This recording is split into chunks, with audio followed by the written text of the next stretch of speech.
Olá, boa noite. Está no ar o Redação TVE desta terça-feira, 23 de setembro, Dia Internacional das Línguas de Sinais. No Brasil, desde 2002, a Libras é a língua oficial da comunidade surda, um marco que abriu caminho para o fortalecimento de direitos. E o principal deles é a própria inclusão social. Mas ainda há desafios a serem superados.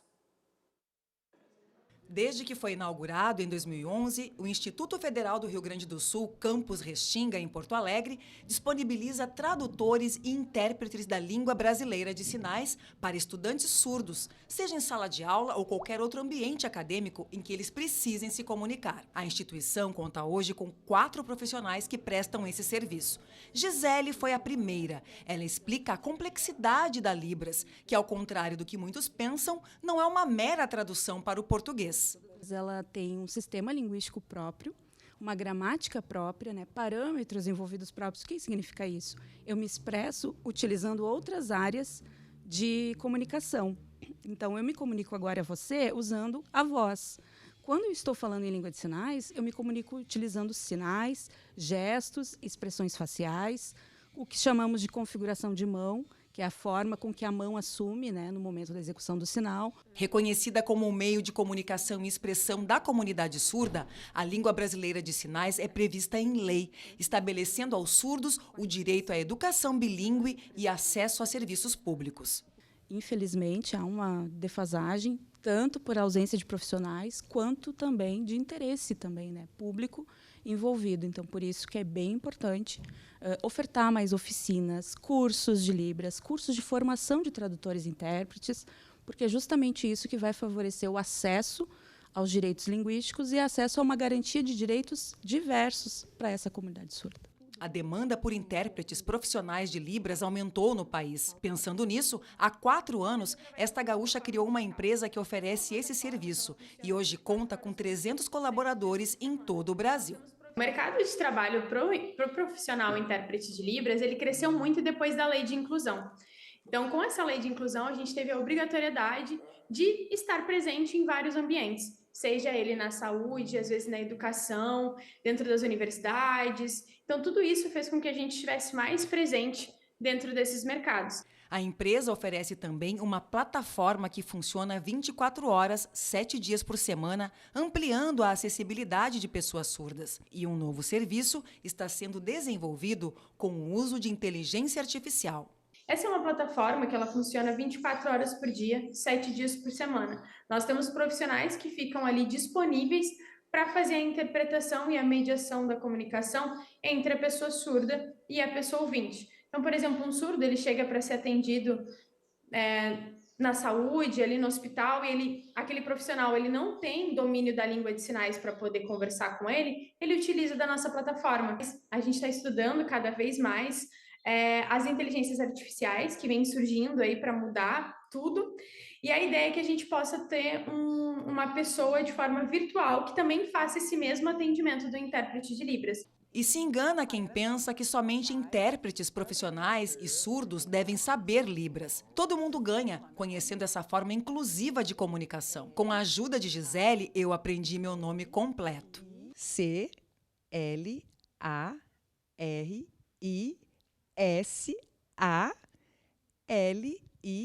CLIMADASSILVA. Essa pessoa que tem uma identidade surda, ela consegue se expressar melhor, se reconhecer como um sujeito dentro da sua comunidade, dentro dos seus pares, e assim, então, ganhar mais equidade e oportunidades.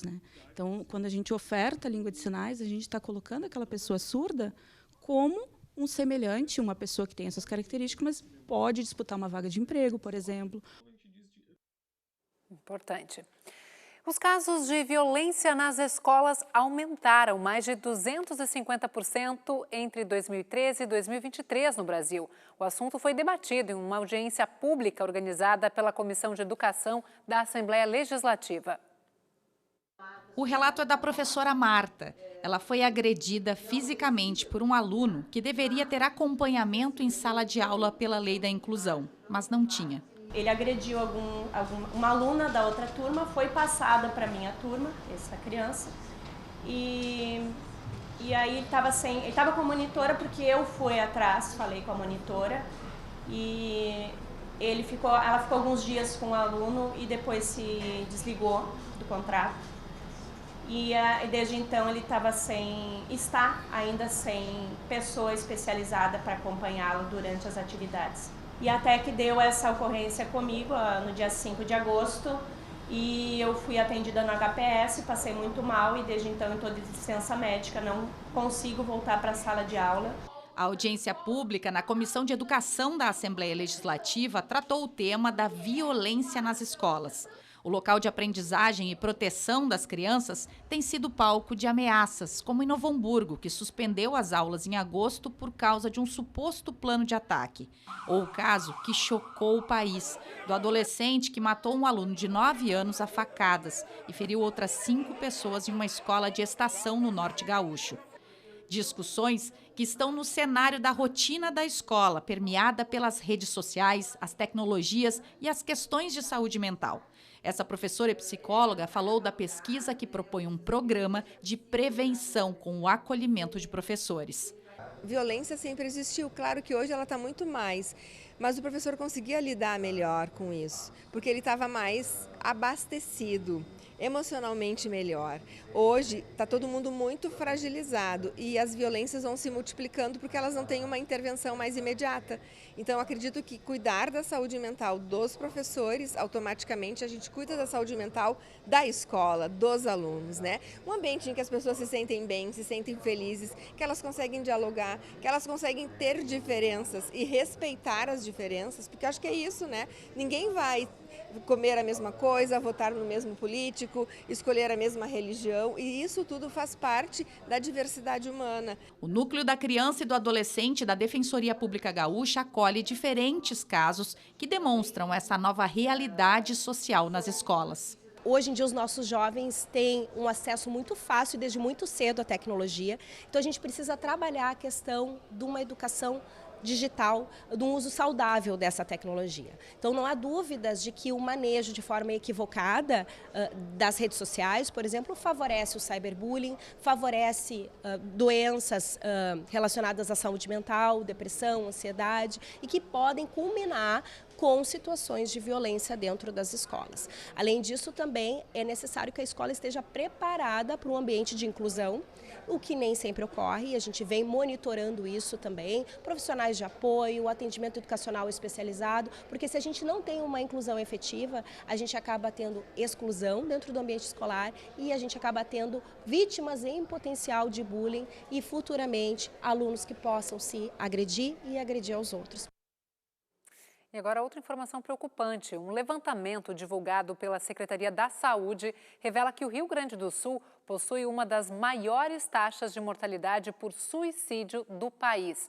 O indicador cresceu quase 48% entre 2015 e 2023, atingindo 16 casos para cada 100 mil habitantes. Dos mais de 1.500 óbitos registrados no ano passado, cerca de 80% foram de homens, com maior incidência em pessoas acima de 80 anos. Já entre as mulheres, o maior risco está na faixa etária entre 60 e 69 anos. Seguimos com as informações do tempo. Pelo menos 34 municípios relataram danos à defesa civil devido aos temporais do último fim de semana. Cerca de 80 pessoas estão fora de casa. Em São Sebastião do Caí, famílias ribeirinhas foram retiradas de suas residências de forma preventiva porque o rio ultrapassou a cota de inundação na última noite. Segundo, hoje o leito voltou a baixar e a primeira madrugada da primavera teve cara de inverno. O Rio Grande do Sul registrou temperatura de 0 grau em Soledade, no norte. Faz frio também amanhã, mas o sol predomina e as temperaturas ficam mais agradáveis à tarde. Veja a previsão no mapa.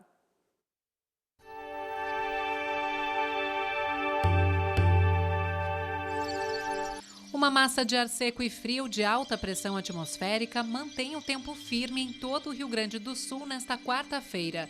Na região metropolitana da capital, no sul, na Campanha, no centro e na Serra, predomínio de sol entre nuvens. Céu aberto no norte, nas Missões e na fronteira com a Argentina.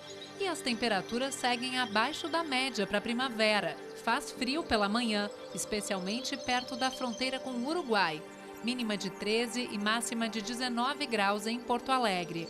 Variação entre 9 e 18 em Caxias do Sul. E friozinho de apenas 5, com termômetros alcançando os 16 graus à tarde em Bagé.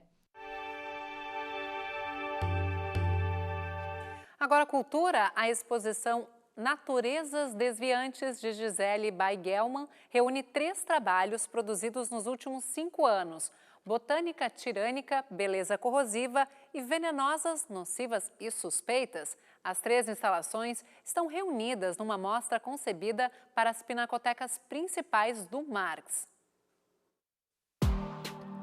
O rosto de Luzia Pinta, aos 40 anos, foi gerado por inteligência artificial a partir de descrições históricas.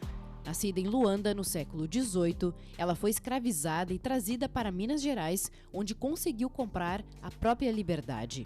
Curandeira, acabou denunciada à Inquisição. A imagem dela, assim como de outras mulheres que dominavam o conhecimento das plantas, realizavam seus ritos e foram silenciadas pela história, está na mostra Venenosas, Nocivas e Suspeitas.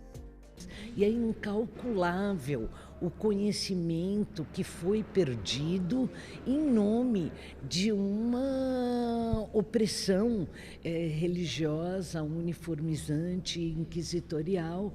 Então, eu me sinto muito tocada por várias das questões e também por aquelas que discutem os retratos todos. Você viu, são as mulheres na sua idade de morte, especulamente retratadas com IA, o que é também um manifesto antietarista bastante importante que a exposição traz consigo. Falo que a inteligência artificial para ela virou uma câmera fotográfica mágica que consegue fotografar não o presente, mas o passado.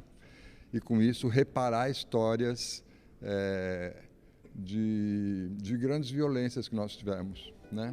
Além disso, no mesmo espaço, a artista recria por IA o aspecto de plantas proibidas e estigmatizadas ao longo da história e distribui dezenas de espécies verdadeiras, como por exemplo, pimenta malagueta, cujo uso era visto como transgressivo, associado ao dito descontrole emocional feminino.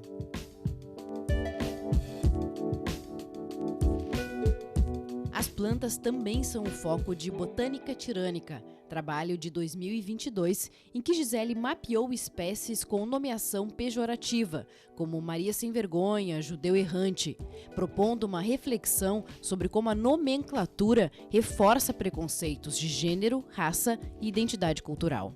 A exposição tem muitos layers, né, chamando para questões contemporâneas que a gente tem que parar.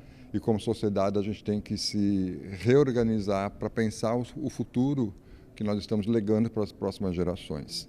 E essa discussão passa, claro, pela tecnologia. Em Beleza Corrosiva, o público é convidado a pensar o impacto ambiental dos eletrônicos. O trabalho tem colaboração do artista gaúcho Léo Caobelli. Quando ela falou que estava vindo para o Marx, ela falou: Léo, quero que tu participe, que contribua com esse pensamento em cima do lixo eletrônico, dos descartes. E ao longo da exposição a gente vai ter 3 momentos de ativação da obra e oficinas que eu vou fazer aqui no Marx. Então, elas vão trabalhar com palavra, a ideia é para a gente pegar assim, palavra, som e imagem. Então a cada mês vai ter uma.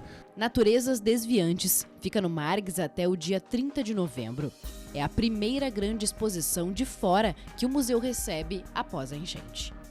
Discutir a nossa relação com a natureza e com a tecnologia num espaço como esse só me engrandece, me enche de responsabilidade e angústia, porque nem sei se eu tenho essa envergadura toda, mas me emociona profundamente.